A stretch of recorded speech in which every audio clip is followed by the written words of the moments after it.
Hi everyone, it's welcome to the week with Dr. RP for Intro to Doc Studies, week 6.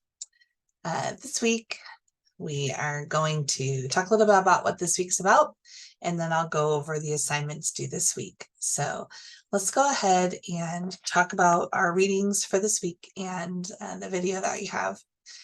So first of all, we are going to read the dissertation journey, chapter 6, called Getting Organized. And we've talked about getting organized a little bit throughout the last few weeks and even at our orientation. But this chapter and this week, we're really going to think a lot more about what the next semester and the upcoming few years are going to be like as a doctoral student and as a writer. And I really want you to be thinking about the spaces that you're going to be working in as a student. Now, this summer, you may not have been really taking the time to set up your writing space, your desk, your workspace at work, what you're going to need to do to change over from work mode to school mode. You may not have decided yet if you're going to have a separate space at your house that is just for your schoolwork, or if you're going to share your home office with a spouse or partner or family, if you're going to use your guest room as an office space, and then what's going to happen when people come visit. You may not have yet thought about things like what are you going to do to celebrate when you do something well, or what are you going to do to make sure that you have time with your family each and every week throughout the academic program. Well, that's what you're going to think about this week as you go read through the dissertation journey. You're also going to be talking about that with a partner this week. So I really want you to be thinking about that as you're doing your reading. This week in the Elements of Style, we're reading chapter 4, Words and Expressions Commonly Misused. Now, chapter 4 is probably the most useful and maybe my favorite chapter within the whole book of Strunk and White. It is a delicious little chapter full of words that are commonly misused throughout our writing and communication. Now, if you know me, you know that I think that writing, academic writing and communication, first of all, is constantly changing.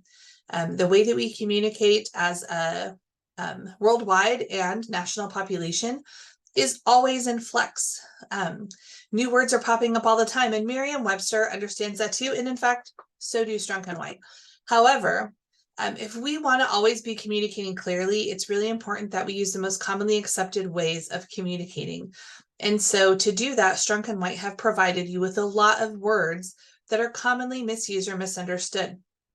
And so going through this chapter, just reading it through, is going to provide you, I bet, with at least 2 or 3 aha moments where you say, huh, I think I've been using that word incorrectly, or whoa, I didn't know that that was the sound alike for this other word, and I think I could use that word better, or I didn't know that that was an alternative word. I wonder if I would start using that word in my writing instead. There's a lot of different ways that that chapter can be used, but really read it through, enjoy it, and then keep it as a resource. One example for me is the words less and fewer, where I was always using less all the time in my writing and in my speech, and very often the word fewer was the more appropriate word to be used instead. And so you'll get there and you'll read it, and then you'll understand what I'm talking about. The last thing we have for this week in terms of content that you'll be taking in is an interview I did with Dr. Maher. Now, I want you to remember that this interview took place in 2020. And so at the time, we were adjusting ourselves to our new online, indefinite online experience. So you'll hear me reference the pandemic during the interview and how we're adjusting to working in online spaces. But I do also try to mention what kind of spaces we like when we're working in person. I'll tell you now that one space that Dr. Maher and I both like to write is the library. We like the Linda Hall Library, which is open to UMKC staff and faculty. We like the KC Public Library. There's one on Main Street, really close to campus, where you can work. We sometimes like the Miller Nichols Library.